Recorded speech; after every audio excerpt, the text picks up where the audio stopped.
Now, sometimes we don't change how we spend our 28,000 days because we're stuck. We're stuck in our comfort zone. Comfort is defined as relief from pain, distress, and anxiety. So it's a good thing.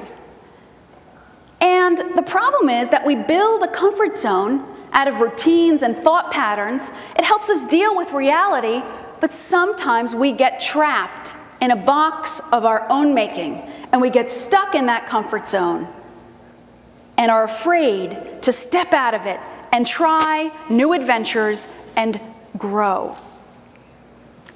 So the first step we can take in changing how we spend our 28,000 days is to break out of our comfort zone.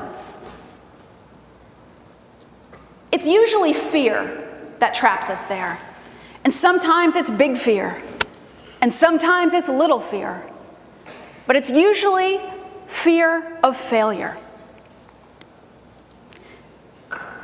I remember when I was a child, I had always wanted to learn to play the piano. And I wanted to take lessons, but that was not a reality for us. We couldn't manage it. And so as an adult, I was afraid that now I was too old. I wasn't going to be able to do that. So I did what any self-respecting adult did.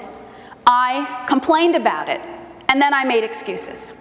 Oh, if I had just been able to take piano as a kid, I would be playing now, but we didn't have the money. Oh, if I could just take piano, but now I'm too old. I'm an adult, it's too late, I can't do it. Finally, one of my coworkers said to me, enough. My daughter's taking piano lessons, and guess what? Her teacher only charges $10 a lesson. You could afford that, sure. And she'll work with adults, so here, call her. Stop complaining. So I called her. And the following week, I started taking piano lessons. Now, this was not easy. I had to learn the scales and practice them. And I had to learn to play the right hand and the left hand at the same time. I could play them separately, but together. About 3 months in to my lessons, the teacher scheduled a recital for all of her students. I was very excited. I decided I was going to play one of my favorite songs, Franz Schubert's Ave Maria. It's a beautiful piece of music, and if you're familiar with it, you know it's fairly complex. Probably a little too complex for a beginner. But I wanted to do it, and my teacher said, sure, you could learn it. So I began practicing.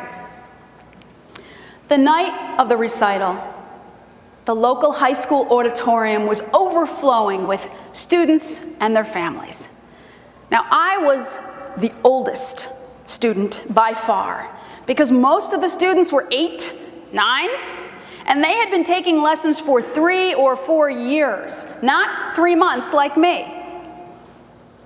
When my turn came, I carried my music up on stage. My hands were shaking, put it on the piano, and I started to play. I got about halfway through, and I got stuck on a pretty complicated part. I stopped, and I could feel my stomach start to churn, and my face begin to burn with embarrassment. So I tried it again, and again, I got stuck. I could hear my dad whispering encouragement, come on, Gilda, you can do it, come on, you got it. But I didn't have it. I was thinking to myself, Gilda, this is exactly what you were afraid of. You're making a fool of yourself in front of all these people, idiot. Not very helpful dialogue. So I stopped playing. I looked up at the audience and I asked, does anyone mind if I start over? No one said anything. So I turned back to the first page and I started over. And this time, I made it through the whole song. Not perfectly, not every note, but I made it through. And when I was done, I breathed a huge sigh of relief. and they applauded. And when it was over, several people came up to me and said, "Gilda, that was beautiful. We love that song. Thank you so much for playing it." I felt great. Not just because I had made it through, but because I had done something that I always wanted to do, but I had been afraid to try. And I had faced failure right in the eyes, and I hadn't blinked. To this day, I remember what it felt like on that day when I broke out of my comfort zone. And that confidence, that feeling, carried over into other parts of my life.